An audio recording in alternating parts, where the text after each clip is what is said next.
ಶಿರಸಿಯ ವಿದ್ಯಾಪೋಷಕ ಸಂಸ್ಥೆಯು 2025-26ನೇ ಸಾಲಿಗೆ ಅರ್ಹ ಪ್ರತಿಭಾನ್ವಿತ ವಿದ್ಯಾರ್ಥಿಗಳಿಗೆ ಧನಸಹಾಯವನ್ನು ನೀಡಲಿದ್ದು ಅರ್ಜಿ ಆಹ್ವಾನಿಸಲಾಗಿದೆ.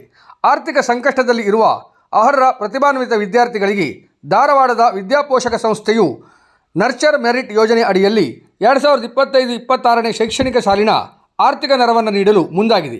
10ನೇ ತರಗತಿಯ ನಂತರದ ಶಿಕ್ಷಣ ಮುಂದುವರಿಕೆಗಾಗಿ ಆರ್ಥಿಕ ನೆರವು ಪಡೆಯಬಹುದಾಗಿದ್ದು, ಅರ್ಜಿ ಹಾಕಲು ಈ ಕೆಳಗಿನ ಅರ್ಹತೆಗಳು ಇರಬೇಕಾಗಿದೆ. ವಿದ್ಯಾರ್ಥಿಗಳು ಪ್ರಥಮ ಬಾರಿ SSLC ಪರೀಕ್ಷೆಯನ್ನು ಮಾರ್ಚ್ 2025ರಲ್ಲಿ ಬರೆದಿರಬೇಕು. PUC ಮೊದಲನೇ ವರ್ಷದ ವಾಣಿಜ್ಯ ಮತ್ತು ಡಿಪ್ಲೊಮಾ ಕೋರ್ಸ್ಗೆ ಸೇರಲು ಬಯಸುವ ವಿದ್ಯಾರ್ಥಿನಿಯರು ಈ ಅರ್ಜಿಯನ್ನು ಸಲ್ಲಿಸಲು ಅರ್ಹರಿದ್ದಾರೆ.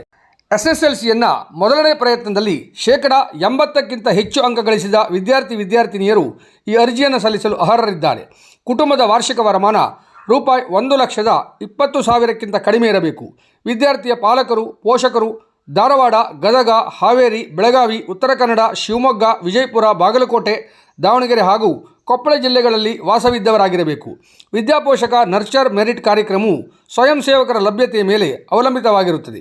ಕಾರಣ ಹೊಸ ಅರ್ಜಿಯನ್ನು 2025-26 ಎಂದು ಪರಿಗಣಿಸುವುದು ಕೆಲವೊಂದು ಜಿಲ್ಲಾ ಅಥವಾ ತಾಲೂಕುಗಳಿಗೆ ಮಾತ್ರ ಸೀಮಿತವಾಗಿರುತ್ತದೆ. ಧನಸಹಾಯ ಅರ್ಜಿಯು ವಿದ್ಯಾಪೋಷಕ ಸಂಸ್ಥೆಯ ಅಂತರ್ಜಾಲದಲ್ಲಿ ಲಭ್ಯವಿದೆ. ವಿದ್ಯಾರ್ಥಿಗಳು ಅರ್ಜಿಯನ್ನು ಆನ್ಲೈನ್ ಮೂಲಕ ಅದರಲ್ಲಿ ನಮೂದಿಸಿರುವ ಮಾಹಿತಿಯನ್ನು ತುಂಬಿ ಅಗತ್ಯ ದಾಖಲಾತಿಗಳನ್ನು ಅಪ್ಲೋಡ್ ಮಾಡಬೇಕು. ಆನ್ಲೈನ್ ಅರ್ಜಿ ಸಲ್ಲಿಸಲು ಕೊನೆಯ ದಿನಾಂಕ ಜೂನ್ 10, 2025. ಹೆಚ್ಚಿನ ಮಾಹಿತಿಗಾಗಿ ಸಂಪರ್ಕಿಸಿ ವಿದ್ಯಾಪೋಷಕ